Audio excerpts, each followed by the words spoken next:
بسم اللہ والصلاة والسلام علی رسول اللہ اما بعد فاعوذ باللہ السمیع العلیم من الشیطان الرجیم فمن کان یرجو لقاء ربہ فلیعمل عملا صالحا ولا یشرک بعبادۃ ربہ احدا۔ ہماری بات چل رہی تھی شیخ محمد بن عبد الوہاب رحمہ اللہ کی کتاب القواعد الاربع، اس کے 2 قاعدے ہم نے پڑھ لیے۔ آج کے درس میں ہم تیسرا اور چوتھا قاعدہ انشاءاللہ عزیز پڑھیں گے۔ تو بسم اللہ الرحمن الرحیم فرماتے ہیں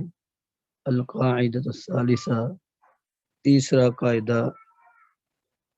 ان النبی صلی اللہ علیہ وسلم ظہر علی اناس متفرقین فی عبادتہم، نبی علیہ السلام کا ظہور ہوا تھا، آپ نبی بن کر آئے تھے ایسے لوگوں پر متفرقین فی عباداتہم، جو اپنی عبادات میں جدا جدا تھے، علیحدہ علیحدہ تھے۔ کوئی کسی کی پوجا کرتا تھا تو کوئی کسی کی عبادت کرتا تھا۔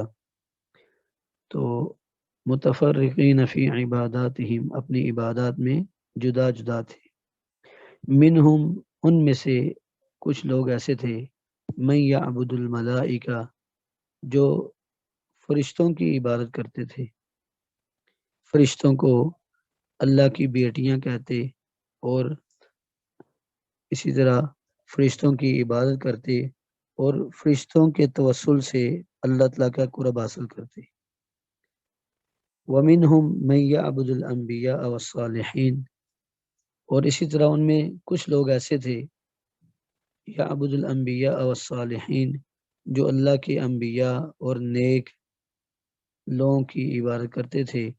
ان کو وسیلہ، ان کو توسل بناتے تھے اللہ کا قرب حاصل کرنے کے لیے اور اللہ کا شریک ٹھہراتے تھے۔ وَمِنْهُمْ مَنْ يَعْبُدُ الْأَشْجَارَ وَالْأَحْجَارَ، اور ان میں سے کچھ لوگ ایسے بھی تھے جو درختوں کی عبادت کرتے تھے اور پتھروں کی عبادت کرتے تھے۔ کچھ ایسے لوگ تھے جو پتھروں کی عبادت کرتے اور درختوں کی عبادت کرتے۔ وَمِنْهُمْ مَنْ يَعْبُدُ الشَّمْسَ وَالْقَمَرَ، اور ان میں کچھ ایسے لوگ بھی تھے جو سورج اور چاند کی پرستش کرتے، سورج اور چاند کو پوجتے اور ان کو سمجھتے کہ یہ اللہ کے ساتھ ہمیں جوڑنے والے ہیں، ان کے ذریعے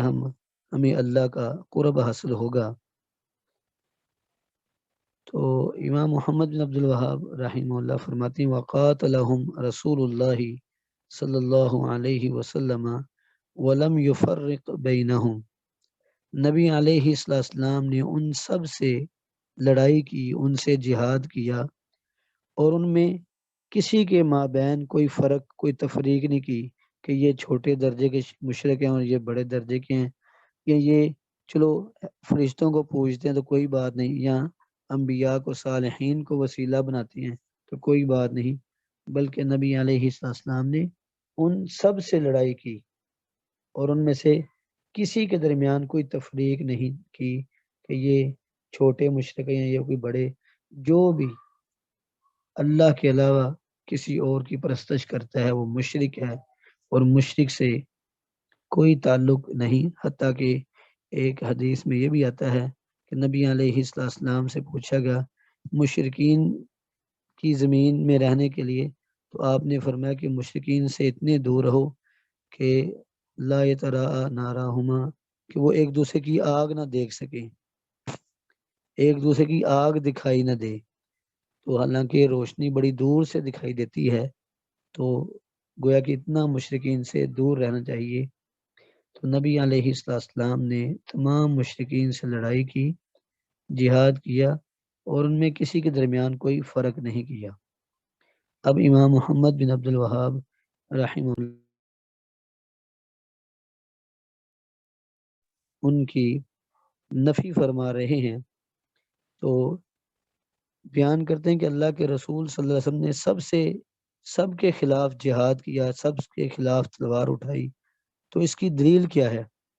فرماتے ہیں وَالدَّلِيلُ قَوْلُهُ تَعَالَى، اور دلیل اللہ تبارک و تعالیٰ کا تکون فتنہ وقاتلوہم حتی لا تکون فتنہ ویکون الدین کلہ للہ. تو یہ سورہ انفال کی آیت نمبر 39 ہے. تو اس میں رب تعالیٰ نے فرمایا کہ وقاتلوہم، اور تم لڑائی کرو ان مشرکین سے، حتی لا تکون فتنہ، حتیٰ کہ فتنہ نہ رہے، فتنہ کا قلع کما ہو جائے، فتنہ ختم ہو جائے. وَيَكُونَ الدِّينُ كُلُّهُ لِلَّهِ، اور سارے کا سارا دین اللہ کے لیے ہو جائے. تو یہاں جو آیت مبارکہ میں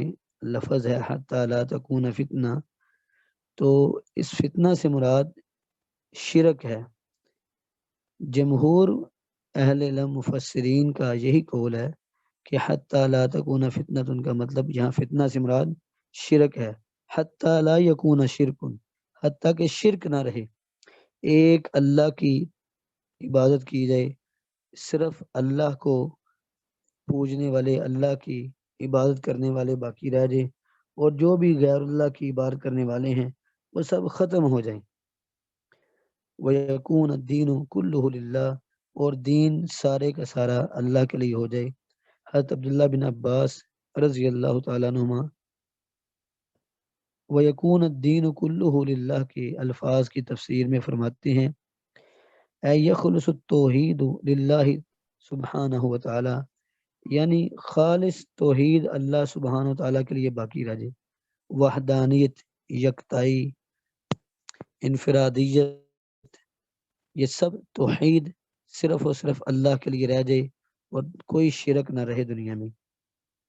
فرمایا فَإِنِ انْتَهَوْا، اور اگر یہ باز آ جائیں، فَإِنَّ اللَّهَ بِمَا يَعْمَلُونَ بَصِيرٌ، تو اللہ جو وہ عمل کرتے ہیں ان کو خوب دیکھنے والا ہے. تو یہ واضح طور پر فرما دے کہ وَقَاتِلُوهُمْ حَتَّى لَا تَكُونَ فِتْنَةٌ، کہ تم مشرکین سے لڑائی کرو حتیٰ کہ فتنہ نہ رہے. جبکہ بخاری مسلم کی روایت ہے، حضرت عبداللہ بن عمر رضی اللہ تعالی عنہما اس حدیث کو بیان کرتے ہیں، فرماتے ہیں کہ رسول اللہ صلی اللہ علیہ وسلم نے فرمایا امرت ان اقاتل الناس حتی یقولوا لا الہ الا اللہ، مجھے حکم دیا گیا ہے کہ میں لوگوں سے لڑائی کروں یہاں تک کہ لوگ لا الہ الا اللہ پڑھ لیں، لا الہ الا اللہ کا اعتراف کر لیں، اللہ کی توحید کا، شہادتین کا اقرار کر لیں. تب تک مجھے ان سے لڑنے کا حکم دیا ہے. جب تک یہ شہادتین کا اقرار نہیں کر لیتے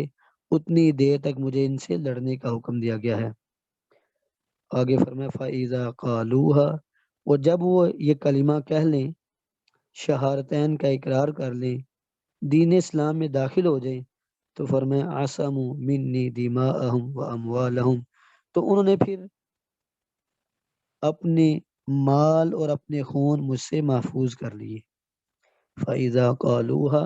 جب انہوں نے یہ کلمہ کہہ دیا، توحید کا اقرار کر لیا، تو عَصَمُوا مِنِّي دِمَاءَهُمْ وَأَمْوَالَهُمْ، تو انہوں نے اپنے خون اور اپنے مال مجھ سے محفوظ کر لیے. کیونکہ جب انسان مسلمان ہو جائے تو اب کہ المسلم اخو المسلم حرام علیہ دمہ و مالہ و عرضہ، مسلمان کا بھائی ہے اور اس پر حرام ہے اس کا خون، اس کا مال اور اس کی عزت. تو گویا کہ جب انسان مسلمان ہو جاتا ہے تو اس کی جان کی حفاظت، اس کے مال کی حفاظت اور اس کی عزت و آبرو کی حفاظت دوسرے مسلمانوں پر واجب ہو جاتی ہے.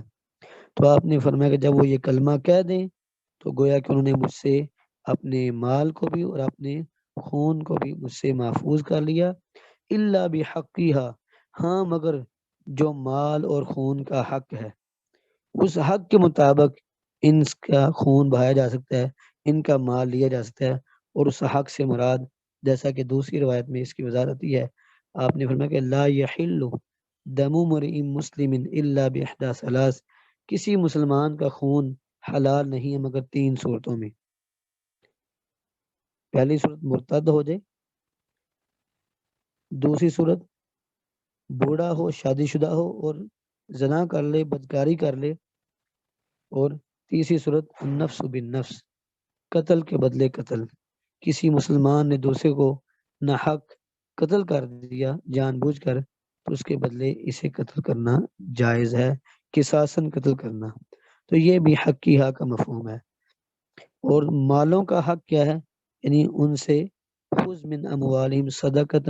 تطہرہم بہا وتزکیہم، آپ ان سے ان کے مالوں کی زکوٰۃ وصول کیجئے. تو یہ مطلب ہے مال اور خون کے حق کے ذریعے جو حق ہے وہ لیا جائے گا. وَحِسَابُهُمْ عَلَى اللَّهِ، اور پھر جب انہوں نے کلمہ پڑھ لیا پھر ان کا حساب اللہ پر ہے. یعنی ان کے ظاہر کے مطابق شریعت کے احکامات ان پر طاری ہوں گے، ظاہر کے مطابق ہی ان پر حدود نافذ ہوں گی، اور جو ان کے باطن کا معاملہ ہے وہ اللہ کے سپرد ہے. تو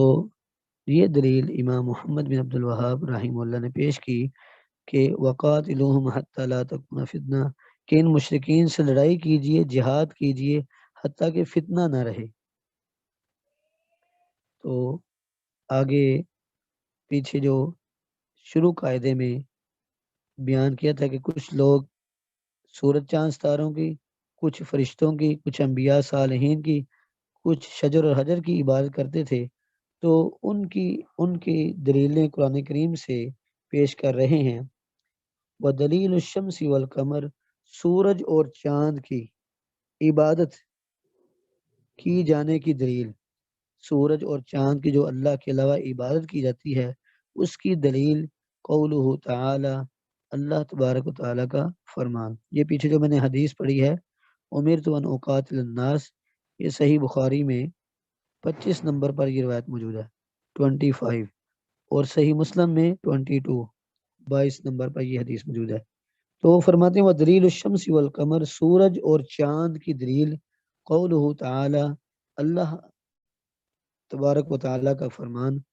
ومن آیاتہ اللیل والنہار، اور اس اللہ کی نشانیوں میں سے ہے رات اور دن، والشمس والقمر،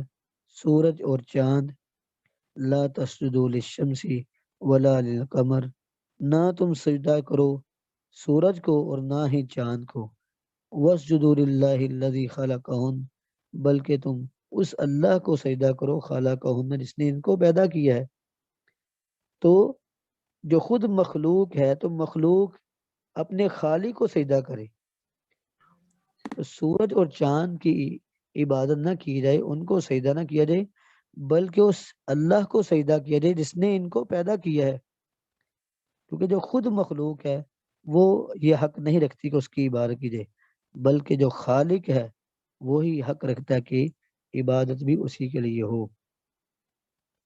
ان کنتم ایاہ تعبدون، فرمایا اگر تم اسی اللہ کی عبادت کرتے ہو تو پھر تم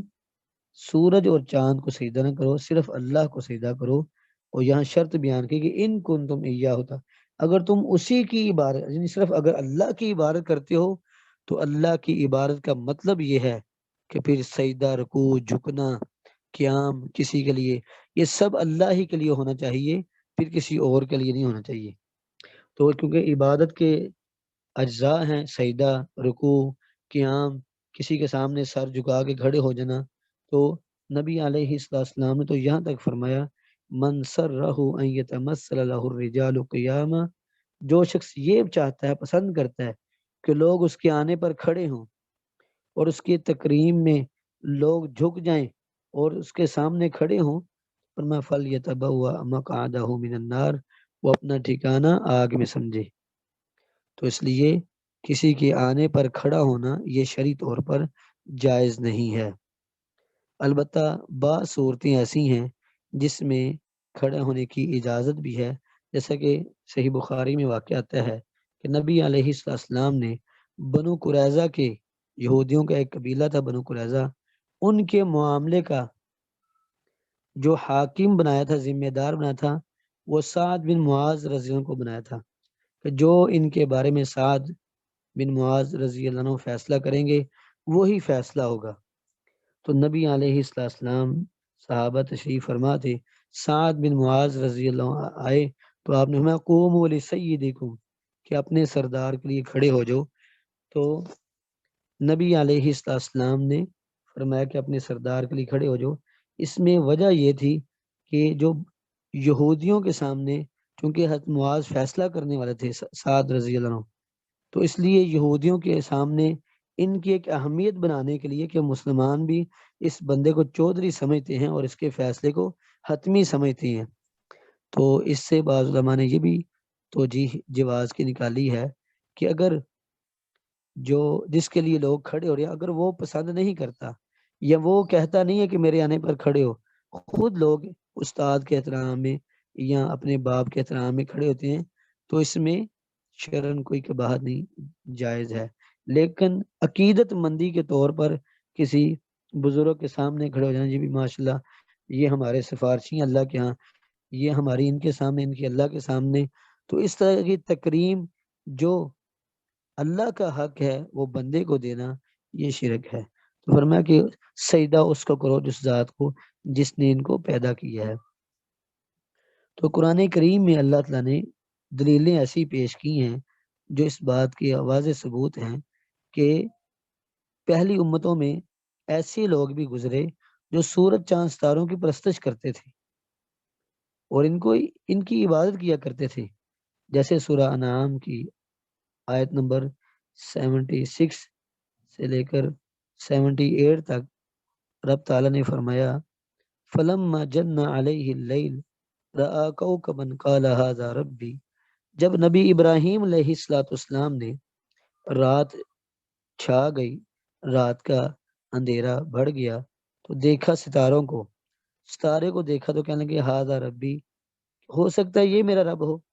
فلما افلا، جب وہ غروب ہو گیا، چاند کے آنے پر اس کی روشنی چاند کے نکلنے پر اس کی روشنی ٹمٹمانے لگی اور اس کی روشنی ماند پڑ گئی، تو اس وقت انہوں نے فوراً کہا کہ لا احب فلما افلا قال لا احب الافلین، کہ میں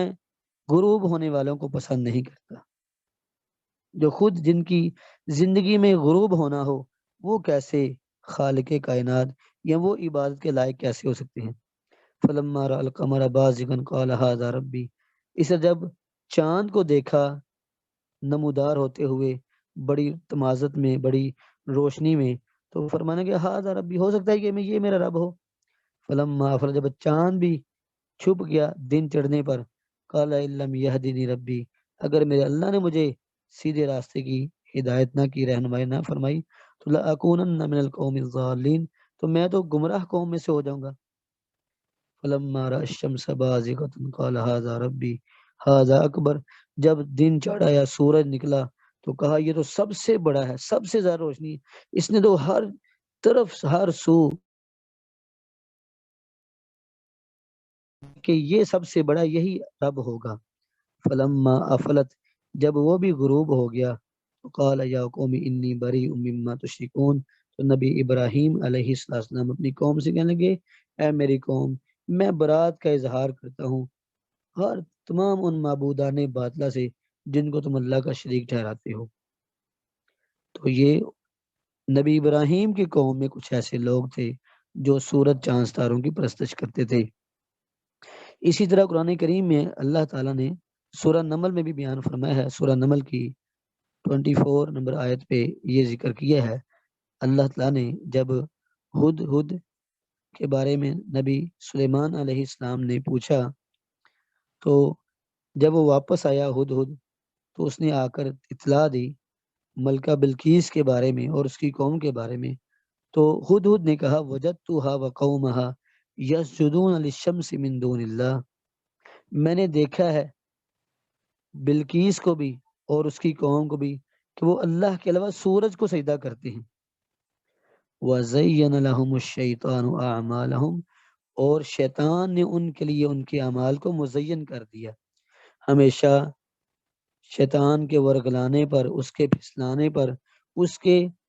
انسان کو وسوسہ ڈالنے پر کہ یہ بہت بڑی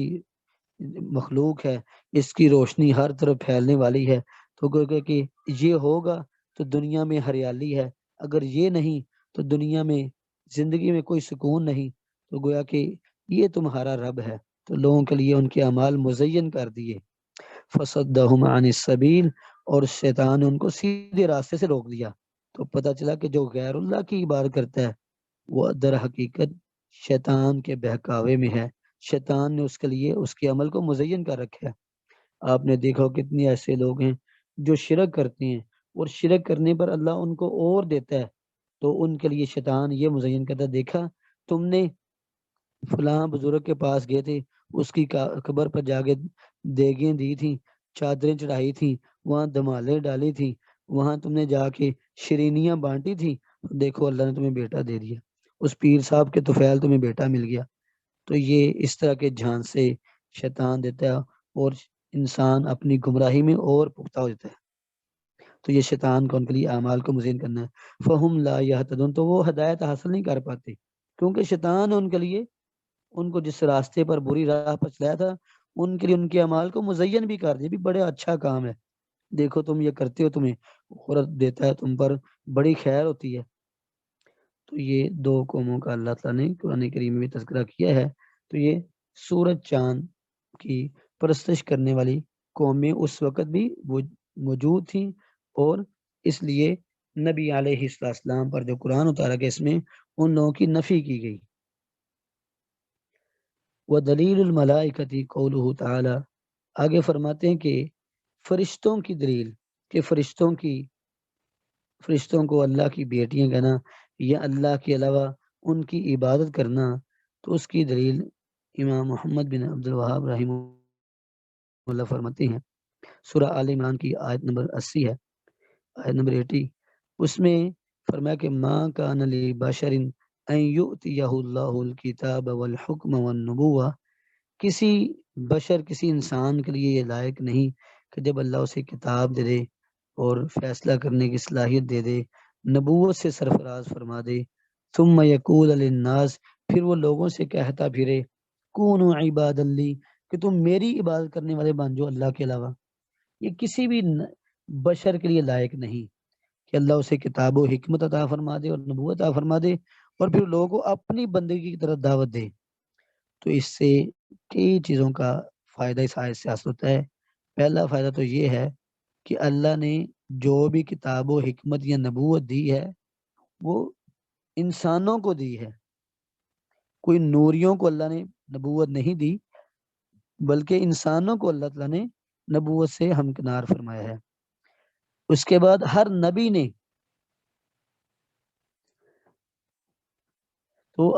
نے الا نوحی الیہ انہ لا الہ الا اللہ، کہ ہم نے آپ سے پہلے جتنے بھی رسول بھیجے، جتنے بھی رجال بھیجے، ہر ایک کو یہی وحی کی کہ انہ لا الہ الا اللہ،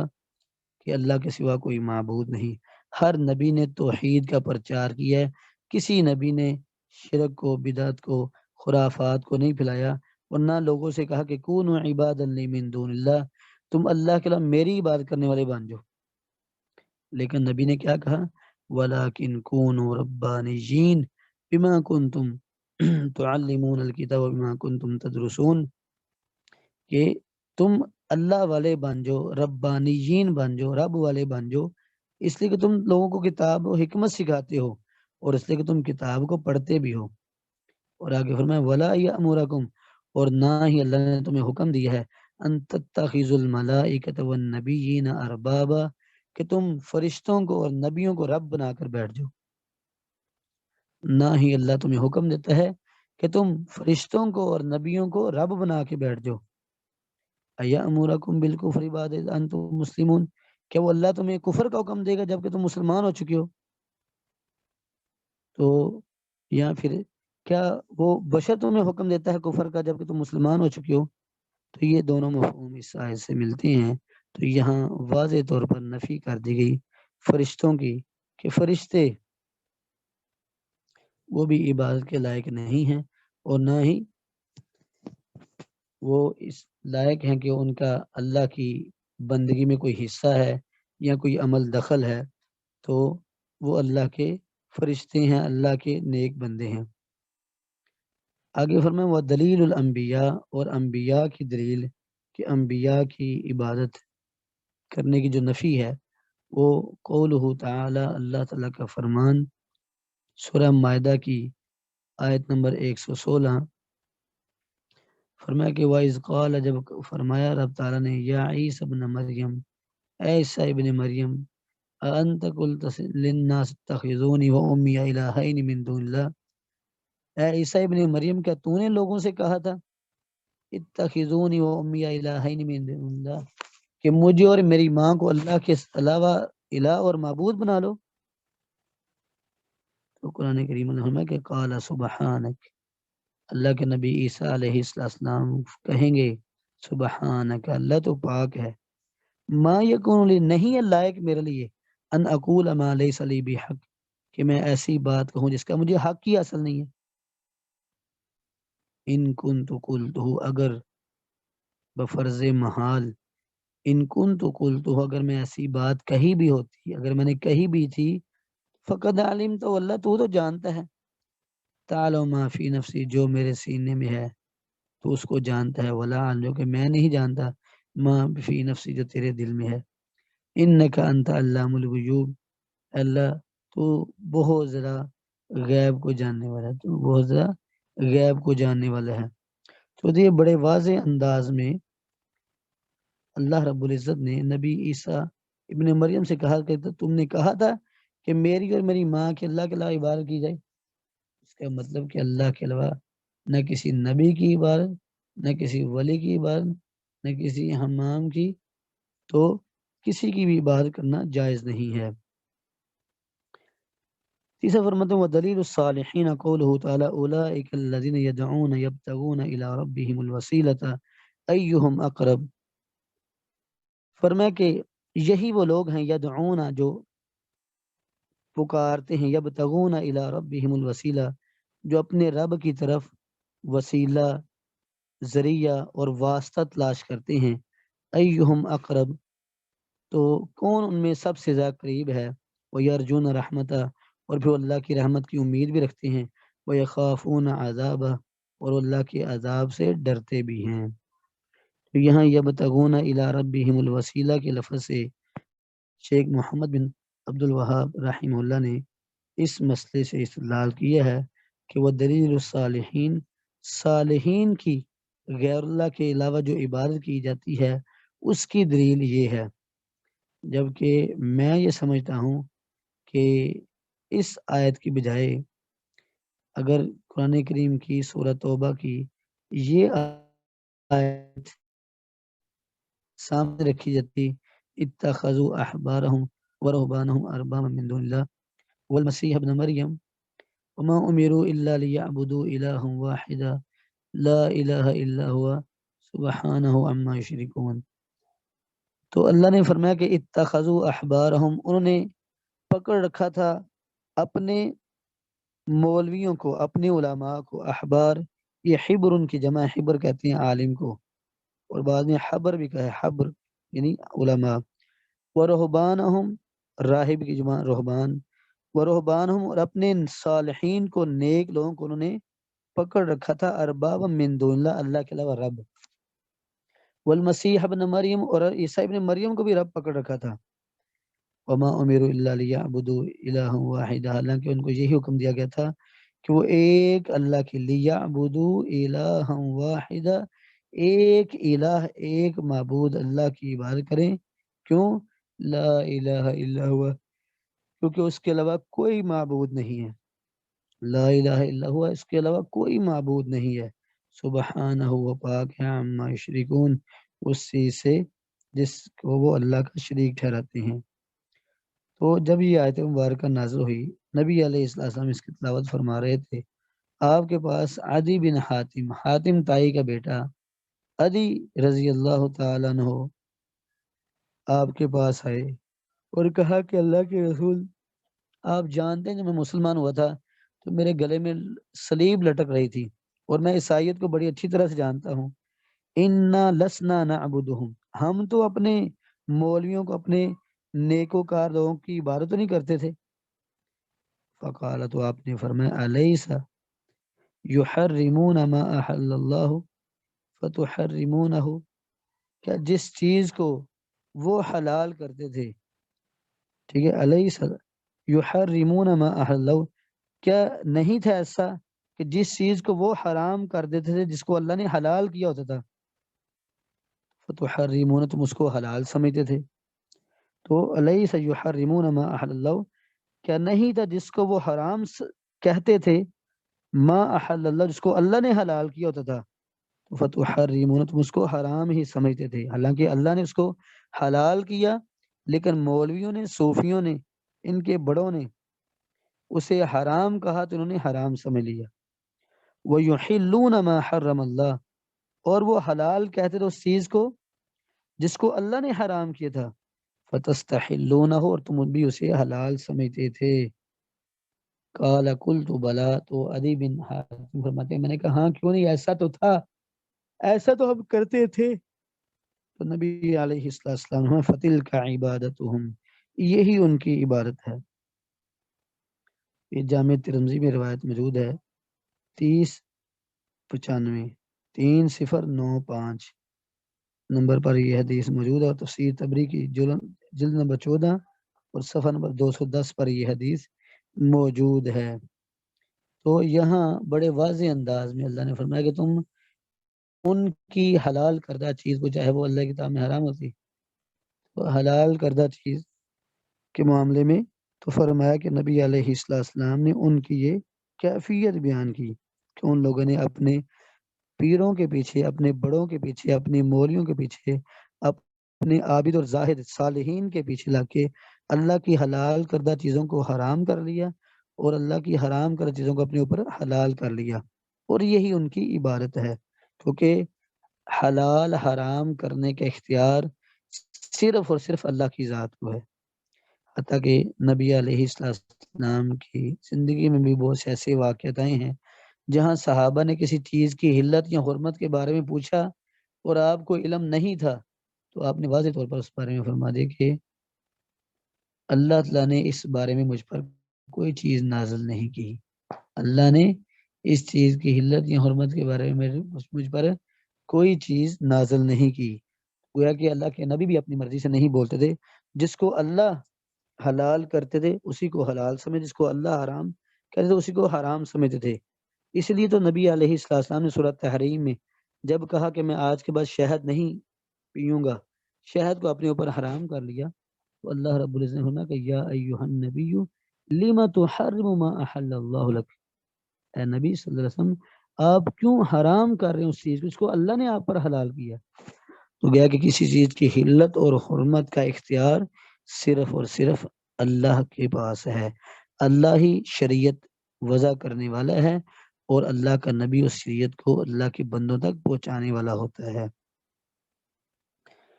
اسی طرح قرآن کریم میں دوسری جگہ اللہ رب العزت نے سورہ نوح کے اندر قوم نوح کی جو ایک بری عادت تھی، برا عمل تھا، شرک تھا، اس کو بیان کیا ہے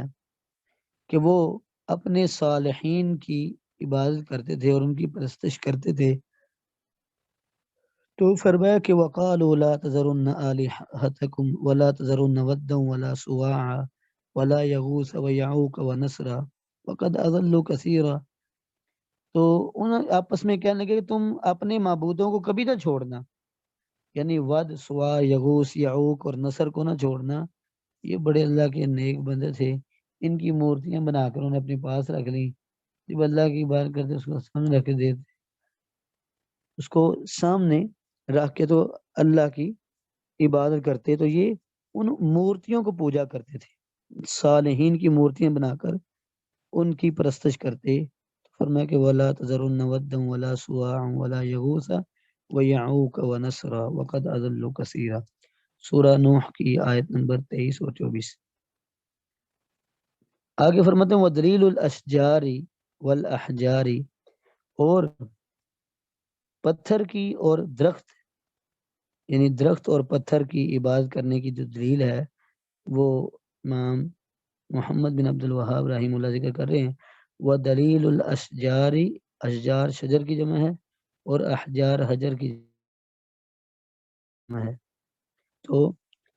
درختوں کی اور پتھروں کی پوجا کرنے کی دلیل قرآن کریم میں قولہ تعالی، اللہ تعالیٰ کا فرمان افرأیتم اللات والعزى، کیا تم نے دیکھا لات اور عزا کو، ومنات الثالثۃ الاخری، اور تیسرے منات کو۔ اس کی تفسیر میں شیخ محمد بن عبد الوہاب رحمہ اللہ ایک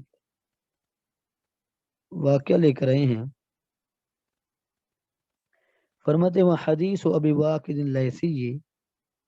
ابو واقد لیثی رضی اللہ تعالیٰ عنہ کا جو حدیث ہے، فرماتے ہیں خرجنا مع النبی، ہم نبی علیہ الصلوۃ والسلام کے ساتھ نکلے، الی حنین، حنین کی طرف۔ حنین یہ طائف کی طرف کا علاقہ ہے حنین۔ تو یہ نبی علیہ السلام کی زندگی میں دو جنگیں ایسی ہوئی تھیں جو غیر فیصلہ کن جنگیں تھیں، جس میں کوئی حتمی فیصلہ صحیح طور پر نہ ہو سکا کہ کافر جیتے ہیں یا مسلمان جیتے ہیں، نہ ہی حتمی طور پر فیصلہ کفار کے حق میں ہو سکتا ہے، نہ مسلمانوں کے حق میں۔ تو فرماتے ہیں ہم نبی علیہ السلام کے ساتھ حنین کی طرف نکلے، وَنَحْنُ حُدَثَاءُ عَهْدٍ بِكُفْرٍ، اور ہم نے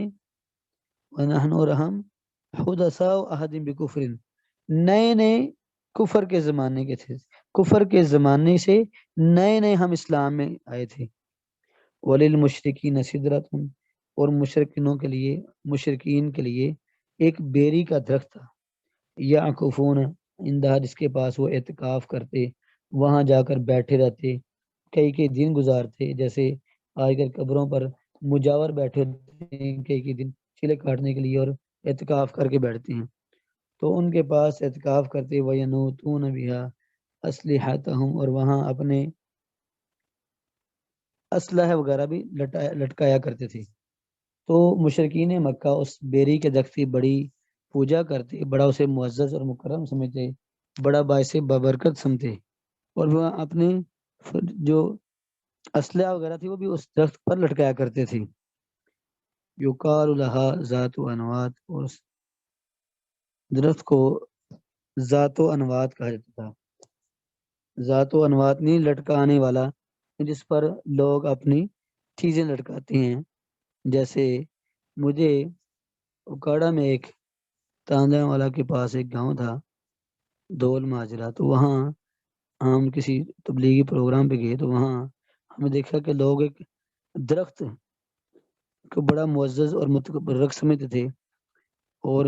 کہتے تھے کہ یہاں فلاں پیر صاحب آئے تھے اور تھوڑی دیر کے لیے یہاں بیٹھے تھے، پھر یہاں سے آگے چلے گئے تھے، تو یہ بڑا معزز درخت ہے۔ اس پر انہوں نے اپنی شادیوں والے ہار، اپنی شادی پر جو دلہے ٹوپی پہنتے ہیں وہ ٹوپیاں لٹکا رکھی تھی، کسی نے تسبیحیں لٹکا رکھی تھی، کسی نے کوئی کپڑے اپنے شعر گانے وہاں لٹکا رکھے تھے۔ تو بہرحال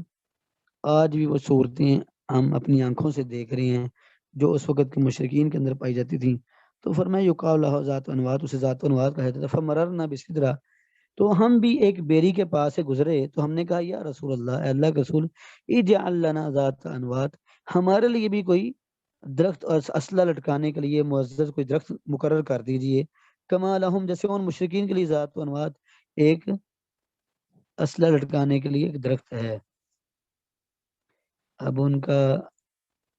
جو مطالبہ یہ تھا کہ جس طرح وہ ایک درخت کو معزز سمجھتے تو ہمیں بھی کوئی درخت کی اجازت دے دی جائے۔ تو حدیث میں ہے، جامع ترمذی کی یہ روایت ہے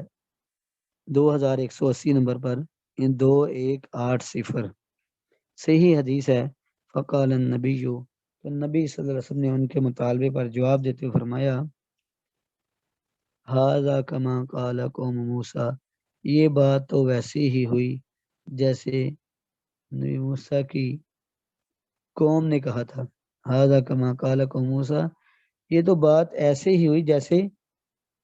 نبی موسیٰ کی قوم نے مطالبہ کیا تھا اپنے نبی سے، اور کہنے اجعل لنا الہا کما لہم آلہہ،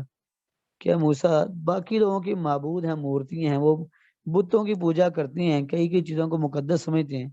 تم بھی ہمیں کوئی ہمارا معبود اس کی مورتی بنا دو، اس کی تصویر بنا دو، ہم اس سے پوجا کریں گے۔ تو نبی علیہ السلام، یہ تو وہی بے ڈھنگی بات ہے جو نبی موسیٰ کی قوم نے کہی تھی۔ تو کیا کہا تھا موسیٰ کی قوم نے، علیہ السلام کی قوم نے، اجعل لنا الہا کما لہم آلہہ، کہ اللہ کے رسول نبی موسیٰ ہمارے لیے بھی ایک معبود بنا دیجئے مورتی نما جیسے ان کے معبود ہیں۔ پھر نبی علیہ السلام نے فرمایا والذی نفسی بیدی، قسم ہے اس ذات کی اس کے ہاتھ میں میری جان ہے، لترکبن، تم ضرور سواری اختیار کرو گے، لترکبن، تم ضرور سوار ہوگے، سنت من کان قبلکم، پہلے لوگوں کے طریقوں پر، یہ تم ضرور وہ روش اختیار کرو گے جو پہلے لوگوں کے طور طریقے تھے۔ جامع ترمذی کی یہ صحیح روایت ہے، اور اسی کی وضاحت میں صحیح بخاری کی ایک حدیث ہے جس میں نبی علیہ السلام نے فرمایا لَتَتَّبِعُنَّ سَنَنَ مَنْ كَانَ قَبْلَكُمْ۔ حضرت ابو سعید خدری رضی اللہ عنہ کی روایت ہے، نبی علیہ السلام سے بیان کرتے ہیں کہ آپ صلی اللہ علیہ وسلم نے فرمایا لَتَتَّبِعُنَّ سَنَنَ مَنْ كَانَ قَبْلَكُمْ، تم ضرور پیروی کرو گے پہلے لوگوں کے برے طریقوں کی، شبرن شبرن، ایک ایک بلشت، بلشت پر بلشت، پوری پوری بلشت بلشت، یعنی تم ان کی پیروی کرو گی، وزراعًا بزراعٍ، اور ایک فٹ فٹ تک، فٹ فٹ اور ایک میٹر میٹر تک، یعنی تم قدم با قدم ان کی پیروی کرو گے جو تم لوگ تم سے پہلے گزر گئے ہیں۔ پھر آپ نے مثال دی حتی لو دخلوا جحر ضب، اگر ان میں سے کچھ لوگ کسی سانڈے کی بل میں داخل ہوئے، تبعتموہ، تو تم بھی ان کی پیروی کرو گے، تم بھی وہاں داخل ہونے کی کوشش کرو گے، یعنی جو الٹے سیدھے برے کام انہوں نے کیے ہیں تم بھی وہ برے کام کرنے کی پوری پوری کوشش کرو گے۔ حتیٰ کہ ان میں سے کوئی شخص سانڈے کی بل میں اگر داخل ہوا تھا، اتنا اس نے بے ڈنگا کام، ایسی حرکت کی تھی، تم بھی وہ ضرور کرو گے۔ قلنا یا رسول اللہ، ہم نے کہا اللہ کے رسول، الیہود والنصارى، جو من کانا قبلکم، آپ نے تم سے اپنے پہلے لوگوں کے تم پیروی کرو گے، یہ پہلے لوگوں سے مراد یہود و نصارہ ہیں؟ قال فمن، تو آپ نے فرمایا پھر اور کون سے ہو سکتی ہیں؟ یہ تم یہود و نصارہ کے طور طریقوں پر اسی طرح چلو گے جیسے تمہارے پہلے چلے گئے، تو تم بھی وہ بری عادات پر چلو گے، ان کو اپناؤ گے۔ تو یہ نبی علیہ السلام نے بڑے واضح انداز میں فرمایا کہ جو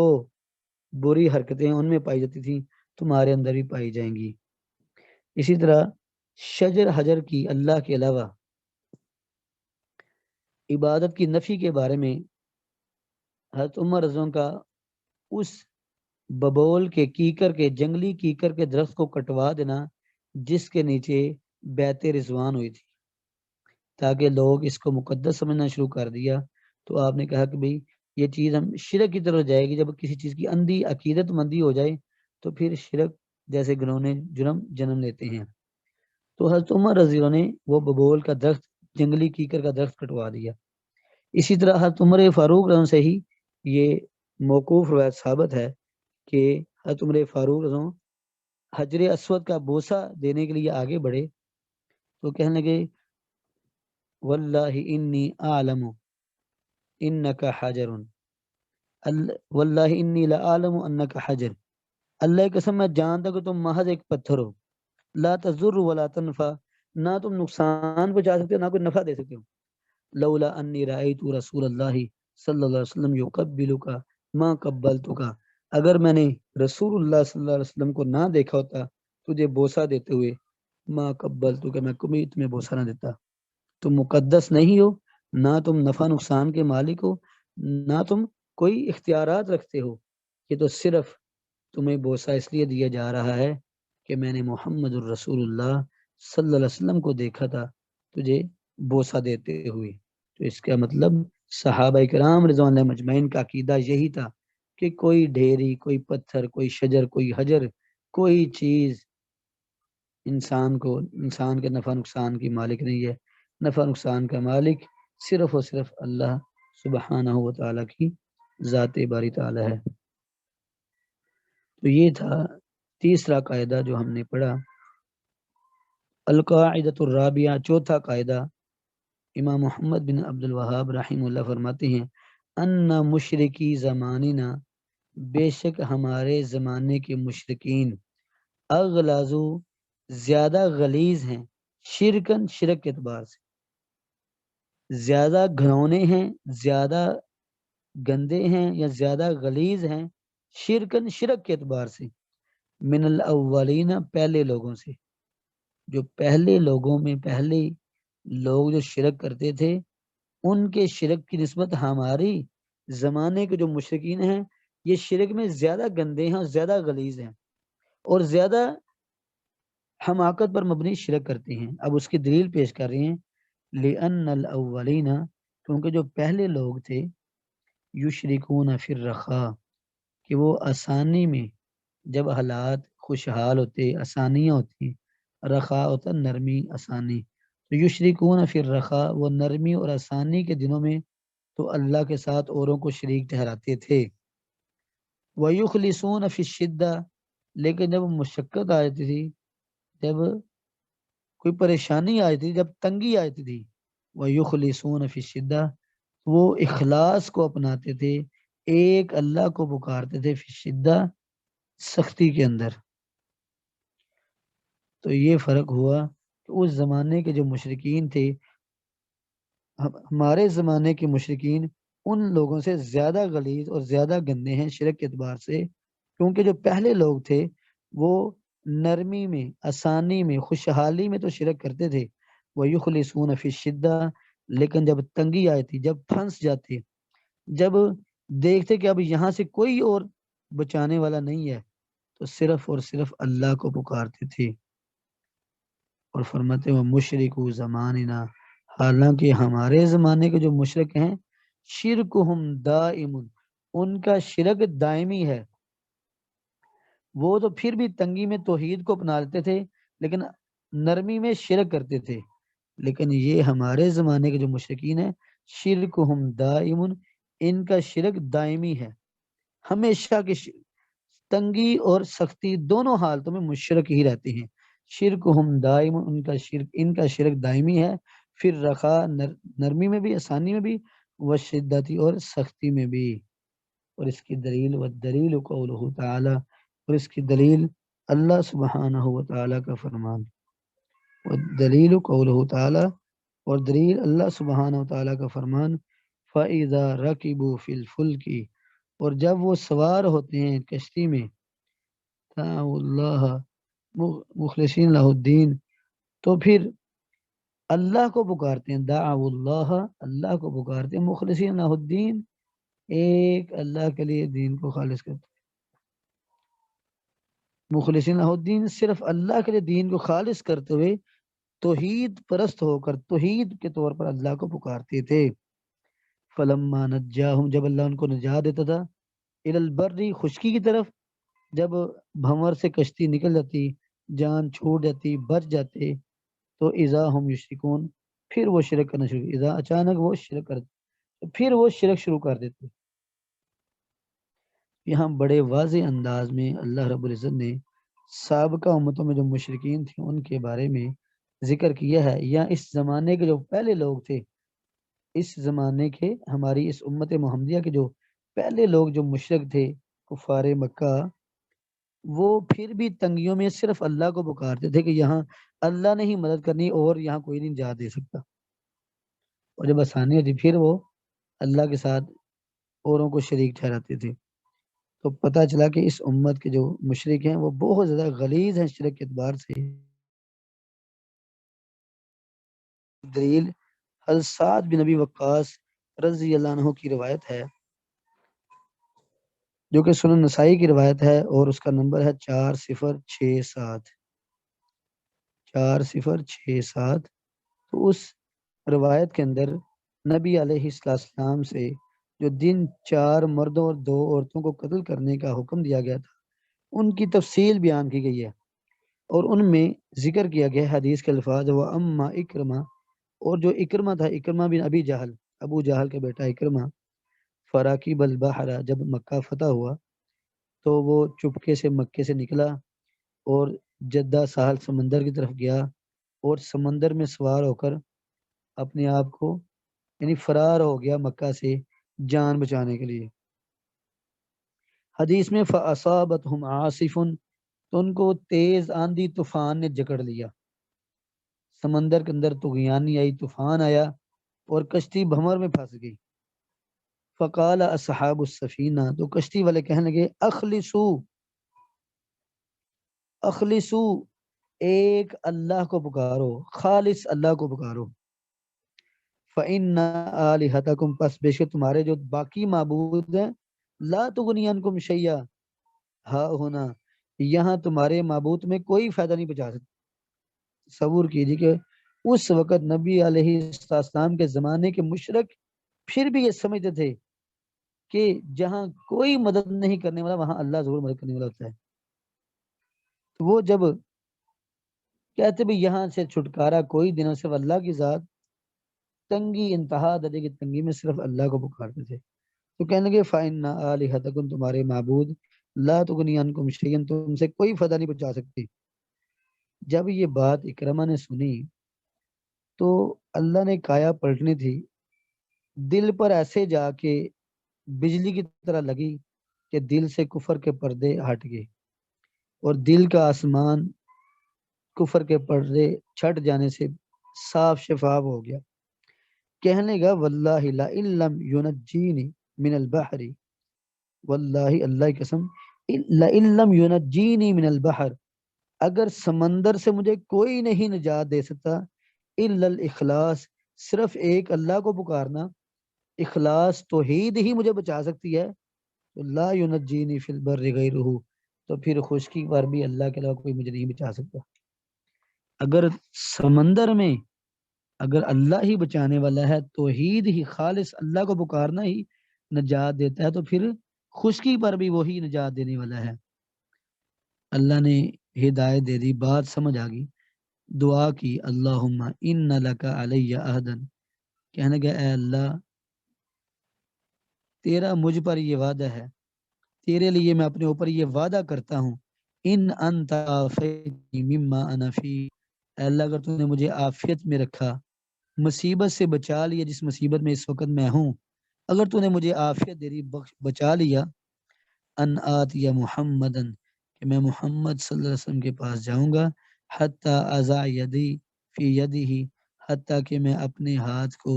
رسول اللہ صلی اللہ علیہ وسلم کے ہاتھ پر رکھ دوں گا، فلا اجدنہ عفوا کریما، تو مجھے بڑی امید ہے کہ میں نبی کو معاف کرنے والا، کریمن عزت دار پاؤں گا، فلا اجدنہ عفوا کریما، میں اللہ کے رسول کو ضرور معاف کرنے والا اور عزت کرنے والا پاؤں گا، عزت دار۔ فجا، تو پھر وہ واپس پلٹ آیا، فاسلم، اور آ کر مسلمان ہو گیا۔ تو اب یہاں بڑے واضح پتہ چل رہا ہے کہ اس وقت کے مشرکین، قرون اولا کے یا پہلی امتوں کے جو مشرک تھے، یا اس امت کے جو پہلے مشرک لوگ تھے، وہ اتنے گندے نہیں تھے شرک میں، اتنے غلیظ، اتنا سخت شرک نہیں کرتے تھے جتنے آج کے مشرکین کرتے ہیں۔ یہ تنگی اور آسانی دونوں حالتوں میں غیر اللہ کو پکارتے ہیں، جبکہ وہ لوگ آسانی میں تو شرک کرتے تھے، لیکن جب تنگی آ جاتی تھی، مصیبت پڑ جاتی، تو پھر صرف ایک اللہ کو پکارتے تھے۔ جبکہ ہمارے معاشرے میں، ہمارے ارد گرد بہت سے ایسے لوگ ہیں جو غیر اللہ کو پکارتے ہیں، غیر اللہ سے مدد مانگتے ہیں، غیر اللہ کو مشکل کشا سمجھتے ہیں، اور تنگی میں، آسانی میں غیر اللہ کے نعرے لگاتے ہیں۔ جیسے اس کی مثال قرآن کریم میں یا کتاب و سنت کی روشنی میں یہ ہمیں بات معلوم ہوتی ہے کہ اللہ تعالیٰ اپنے عرش پر ہیں، اور اللہ کا علم اپنے علم کے اعتبار سے ہر جگہ موجود ہے۔ اللہ اپنی ذات کے اعتبار سے اپنے عرش پر ہیں، اور اپنے علم کے اعتبار سے اس کا علم ہر چیز کو گھیرے ہوئے ہے، یعنی اللہ تعالیٰ عرش پر ہیں۔ جبکہ ہمارے یہاں ابتدائی کلاسوں میں، اسکول میں پڑھایا تھا اللہ ہر جگہ موجود ہے، حالانکہ ایسی بات نہیں، اللہ اپنی عرش پر موجود ہے اور اس کا علم ہر جگہ کو گھیرے ہوئے ہے۔ لیکن جو آج کا مشرک ہے، وہ نبی علیہ السلام کو حاضر اور ناظر سمجھتا ہے کہ اللہ کے رسول ہر جگہ موجود بھی ہیں، ناظر اور دیکھنے والے، حاضر کا معنی موجود ہیں، اور ناظر کا معنی ہر چیز کو دیکھ رہے ہیں۔ گویا کہ انہوں نے اللہ سے بڑھ کر رسول اللہ صلی اللہ علیہ وسلم کو بنا دیا۔ اللہ سے زیادہ طاقت اور اللہ سے زیادہ صفت انہوں نے نبی علیہ السلام کو دے دی۔ اسی طرح اس کی ایک اور مثال، ہم ہر نماز میں آج کے مشرق بھی جب نماز پڑھتے ہیں وہ کہتے ہیں الحمدللہ رب العالمین، ساری تعریفیں اللہ کے لیے جو جہانوں کو پالنے والا ہے، جو تمام جہانوں کو پالنے والا ہے، یعنی اس جہان میں، اس سے پہلے جہان میں اور اس کے بعد والے جہانوں میں اللہ ہی رب العالمین ہے۔ لیکن کتنے زور و شور سے ہماری محفلوں میں یہ نعتیں پڑھی جاتی ہیں کہ یسرب کے والی سارے نبی تیرے در کے سوالی، شاہ مدینہ یسرب کے والی سارے نبی تیرے در کے سوالی۔ حالانکہ یہ جملہ ہی کفر یا کلمہ ہے اور قرآن کریم کی واضح نصوص کے خلاف ہے۔ اللہ نے قرآن کریم میں نبی ابراہیم کی دعا ذکر کی، نبی موسیٰ کی، نبی عیسیٰ کی، نبی یوسف کی، دیگر انبیاء کی، نبی یعقوب علیہ السلام کی، نبی ایوب علیہ السلام کی، نبی نوح علیہ السلام، کتنے بیسیوں انبیاء کی دعائیں ذکر کی، لیکن کسی نبی نے رسول اللہ صلی اللہ علیہ وسلم کو نہ وسیلہ بنایا ہے اور نہ آپ کی طفیل اللہ سے سوال کیا ہے، اور یہ اللہ اور اس کے رسول پر جھوٹ ہے۔ اسی طرح اکثر مساجد میں، خصوصاً بریلوی مکتبہ فکر کی مساجد میں، جمعے کے دن نماز ادا کرنے کے بعد سلام کی محفل ہوتی ہے، اور اس میں جو ان کے مولانا احمد رضا خان بریلوی نے جو سلام لکھا تھا اور خود بنایا تھا، وہ سلام یہ پڑھتے ہیں۔ اس سلام کے اندر یہ کلمات پڑھتے ہیں، جس کے ٹکڑوں پہ پلتا ہے سارا جہان، اس نبی رحمت پہ لاکھوں سلام۔ جس کے ٹکڑوں پہ پلتا ہے سارا جہان، اس نبی رحمت پہ لاکھوں سلام۔ تو یہ بھی کلمہ کفر ہے۔ اور پھر اسی طرح پنجابی میں ایک کہاوت یہ لوگ پڑھتے ہیں، کہتے ہیں رب دا پھڑیا چھڑاوے محمد، اور محمد دا پھڑیا چھڑا کوئی نہیں سکتا۔ رب دا پھڑیا یعنی جس کو اللہ نے پکڑ لیا ہے اسے محمد صلی اللہ علیہ وسلم چھڑا دیں گے، اور اس کو محمد صلی اللہ علیہ وسلم نے پکڑ لیا ہے اس کو کوئی بھی نہیں چھڑا سکتا، نہ اللہ چھڑا سکتا نہ کوئی اور چھڑا سکتا ہے۔ اور یہ بھی شرک اور کفریہ کلمات ہیں۔ اس طرح احمد رضا خان بریلوی نے اپنی کتاب میں یہ جملہ لکھا ہے اور شعر بنایا ہے، جو عرش پہ مستوی تھا خدا ہو کر، وہ مدینے میں اتر پڑا مصطفیٰ ہو کر، یعنی اللہ اور اس کے رسول کو ایک ذات بنا دیا ہے۔ تو یہ بہت سے کلمات کفریہ۔ اسی طرح جب بھی کوئی مصیبت میں یہ پھنستے ہیں یا خوشی سے، تو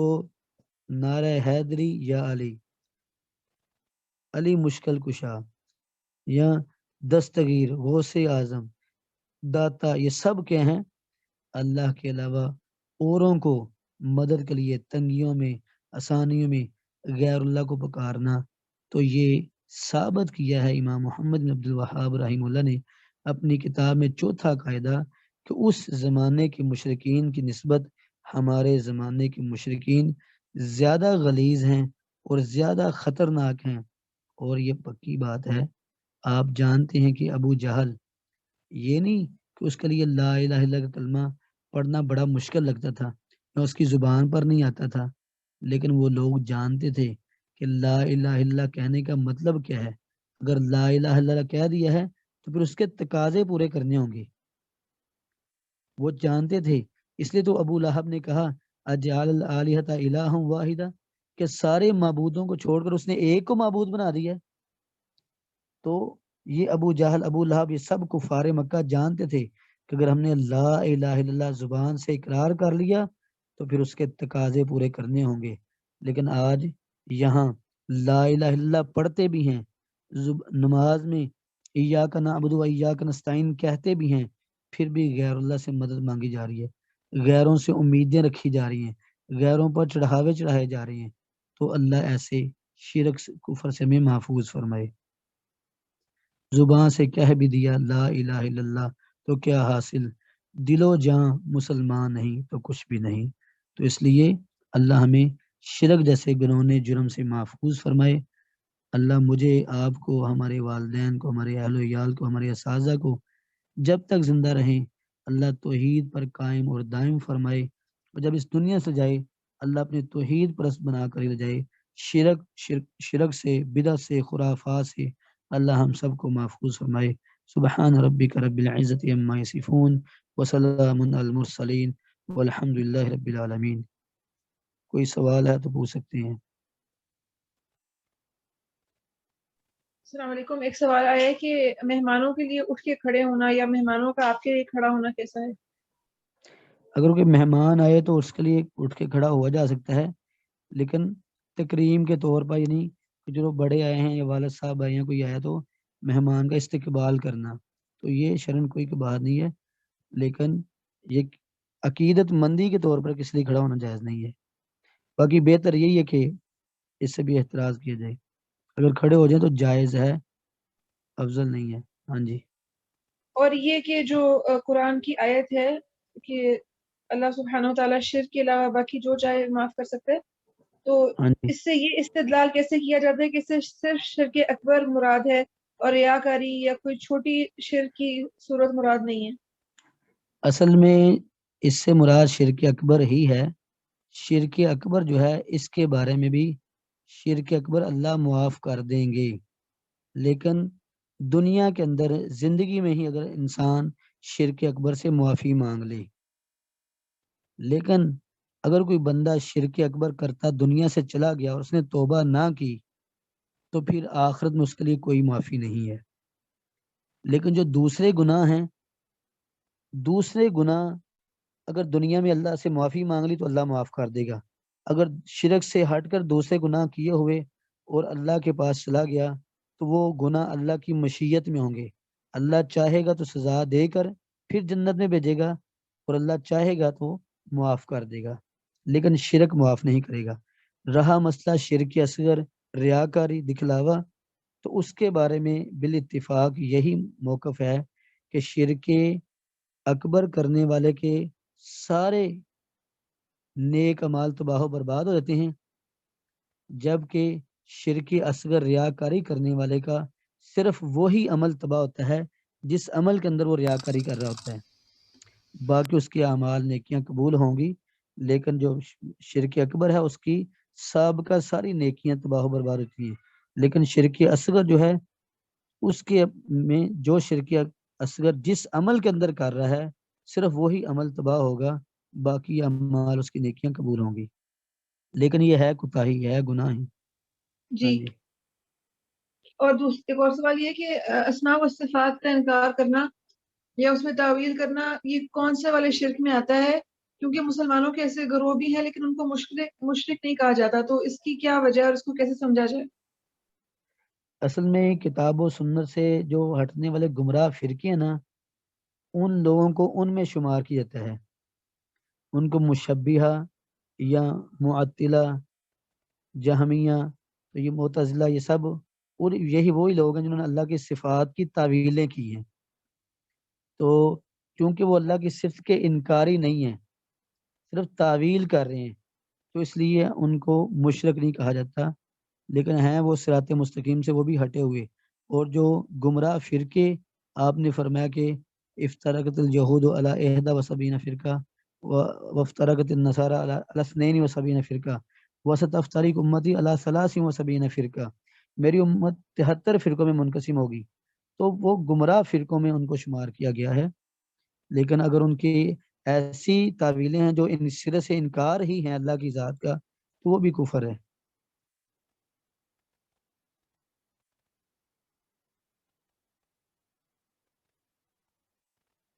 شیخ صاحب کوئی پوچھ رہے ہیں کہ اکبر اور اصغر میں کیا فرق ہے،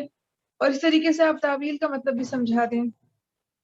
شرک اکبر اصغر سے کیا مراد ہے؟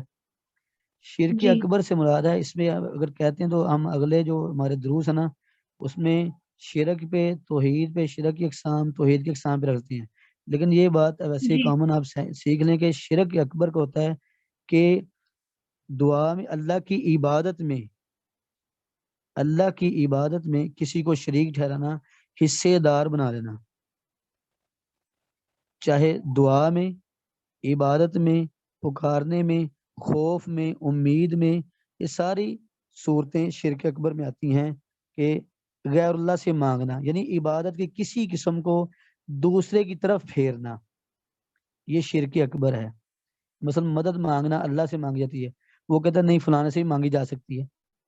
سجدہ اللہ کو کرنا لیکن کہتا ہے فلانے کو بھی کیا جا سکتا ہے. تو یہ کیا ہے؟ یہ شرک اکبر ہے.